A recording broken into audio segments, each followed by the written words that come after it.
The Maritime Gig Festival, presented by the Gig Harbor Chamber of Commerce, is Gig Harbor's largest community festival.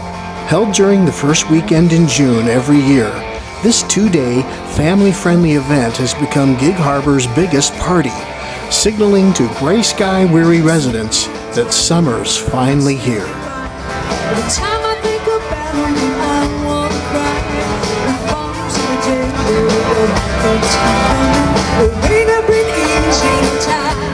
Many roots of the Maritime Gig were born in Gig Harbor's rich history of community events. In 1935, during the depths of the Great Depression, a fun-loving local sign maker named Clarence Shaw held rooster races, which became a weekly event in Gig Harbor behind Shaw's house near Peacock Hill. Always looking for what the community could do for fun, Shaw fashioned a real rooster racetrack so roosters with names like Dot, Dash, and Dizzy could run themselves silly. Unless, of course, they found a worm along the racecourse. Folks would bet on these roosters, pretty local girls were hired on as roosterettes, and a chicken coop town called Roosterville all added to the allure of the races. When Washington State created a law prohibiting gambling in 1948, Shaw's Racing Roosters and Roosterville faded into the history books. At that time, Shaw's Roosters weren't the only thing racing around Gig Harbor.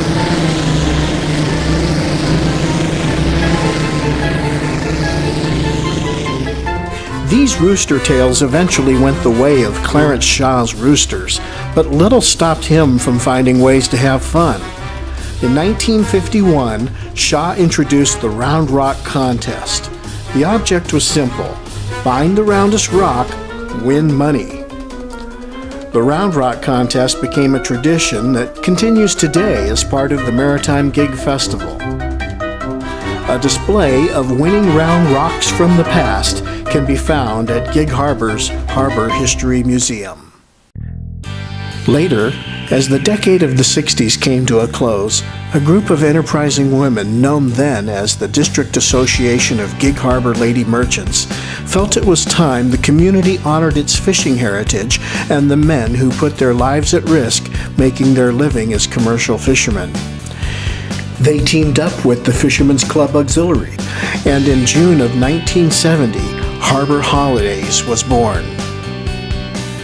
This community festival featured many activities one would find in today's Maritime Gig, all centered around a very well-attended blessing of the fleet and the downtown parade as well.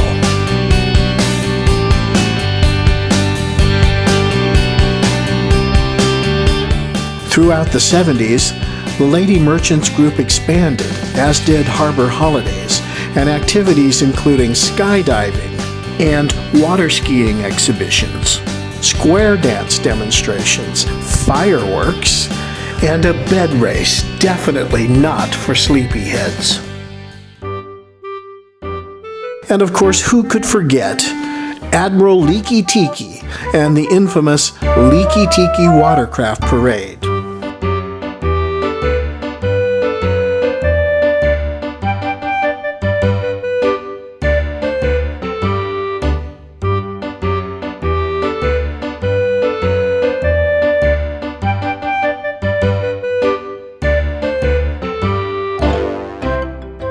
As activities and public boating in the harbor increased, the blessing of the fleet came to an end, as it was felt the solemn nature of the occasion was lost. Not long after, Harbor Holidays itself was discontinued due to rowdyism, excessive drinking, littering, and communication issues between the event organizers and the city. In 1980, frustrated by not having stronger representation in the community, a group of business leaders formed the Gig Harbor Peninsula Area Chamber of Commerce. In those early years, one of the first things the chamber undertook was to partner with the city and help build floats to be entered in the Seafair and Daffodil parades. For many years, these award-winning floats gave Gig Harbor important recognition in neighboring communities.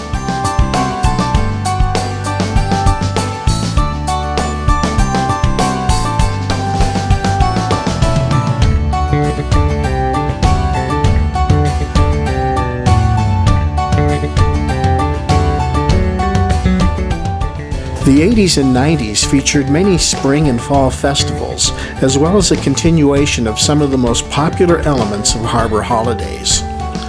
The annual Gig Harbor Downtown Parade and accompanying activities continued to grow in popularity, but when event costs climbed in the late 1990s, retailers requested assistance from the Chamber.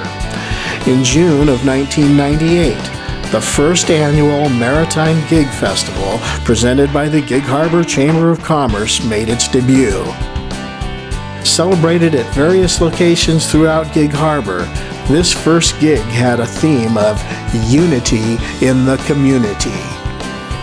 Over the next decade and a half, we were reminded to get giggy with it, to shake it up, and that it's not just a festival, it's a state of mind. We were told to get all gigged up and ready to go, to celebrate our youth and to celebrate by leaps and bounds. By 2009, GigFest, as it is affectionately called by Gig Harbor locals, adopted the Pirates of the Peninsula Yo-Ho Harbor theme, and it has remained that to this day. Each year, usually in January, our committee starts gathering and we start to put together the plans for the current Maritime Gig. The committee is made up from a large number of members of the community and various organizations in Gig Harbor. We look at all the different types of entertainment and activities that we would like to have for the year, and we like to kind of change it up each year. So every planning session starts out a little different than the year before, but each one is very important, and we work very diligently for 6 months to make this community event happen. The important thing that I'd like to emphasize to people in the community is the basis for this event and how it originally started.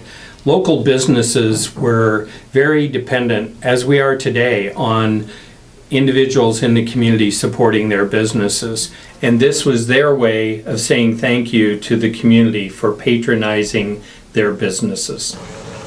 We've continued that same approach to give back to the community and make this a free event. Individuals can come and enjoy all the activities, from the fun run to the car show, the yacht festival. All these things are provided by contributions that we get from businesses in the community, and it's their way of saying thank you to all of you for supporting them and their services. On Saturday during the gig, the Yo-Ho Harbor Grand Parade draws thousands to line the mile-long route along the sidewalks of Harborview Drive.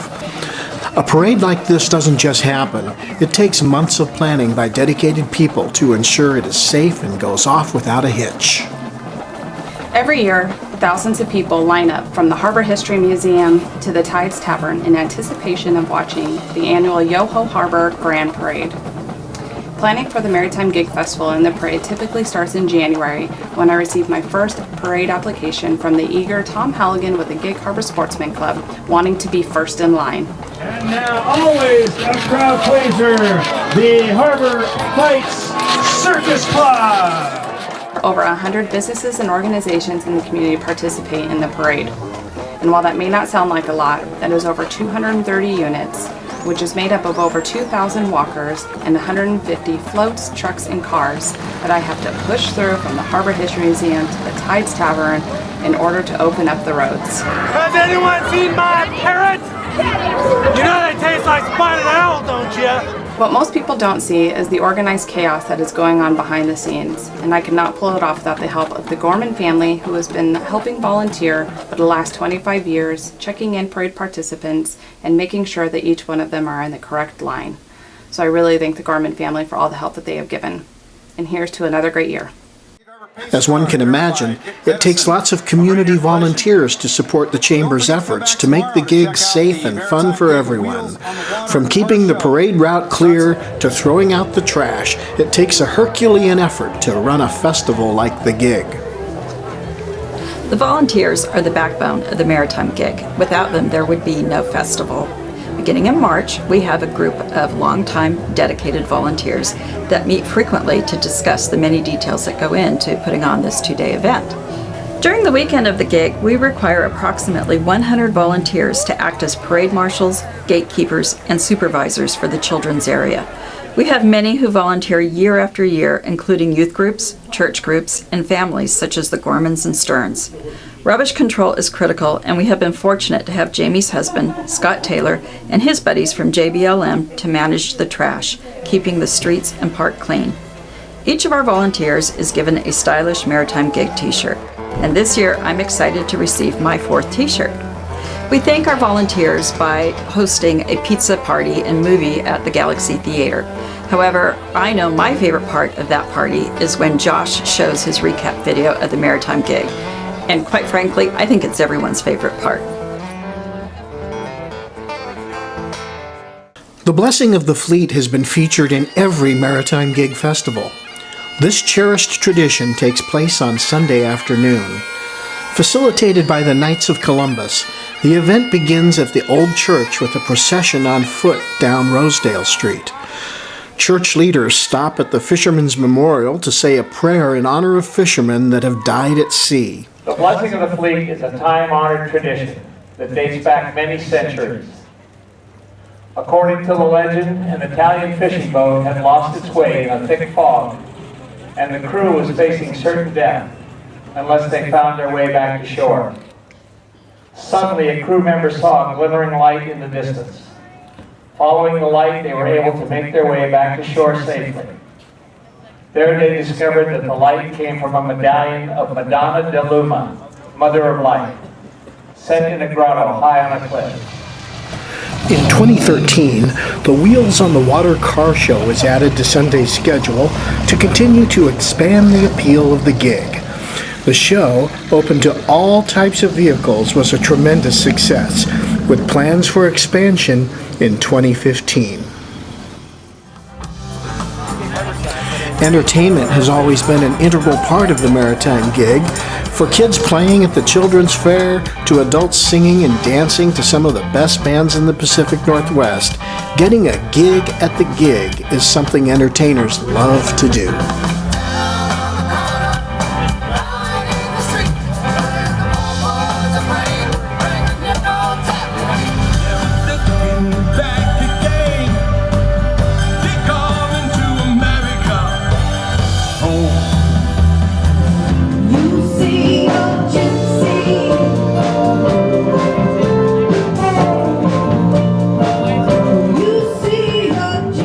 So when it comes to planning entertainment for the Maritime Gig Festival, we have to keep in mind that the gig is a family-friendly event, and it also has a rich tradition of opportunities for local schools and local organizations to have a chance to perform on stage. This is a very popular aspect of the Maritime Gig. And entertainment comes in several forms. It could be an inflatable for kids to play on. It could be a costumed character like Rhubarb from the Rainiers, or a clown like Ronald McDonald to interact with. Live animals are also popular. People like to see the birds, or remember the year when we had the pigs? We like to plan a wide variety of live entertainment to switch back and forth from our 2 stages, so there's always something happening. The gig runs the gamut from performers like the Reptile Man and Captain R to some of today's most popular Northwest bands like Ted Vigil's John Denver tribute,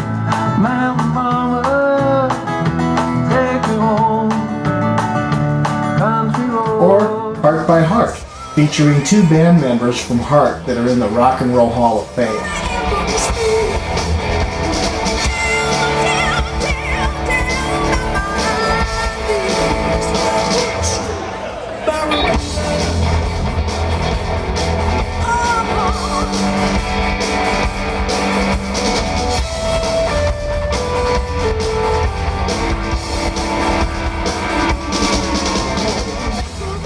And who can forget the crowd favorite, Gig Harbor's legendary band, the Shy Boys, who've played at the gig for the last several years now.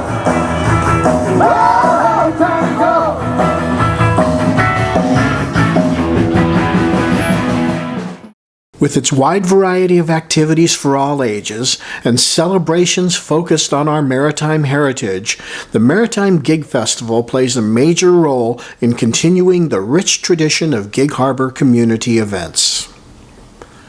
Under the watchful eye of the Chamber of Commerce and its many partners and volunteers, the Maritime Gig Festival will remain a free, fun, family-oriented festival for the Gig Harbor community to enjoy for many years to come.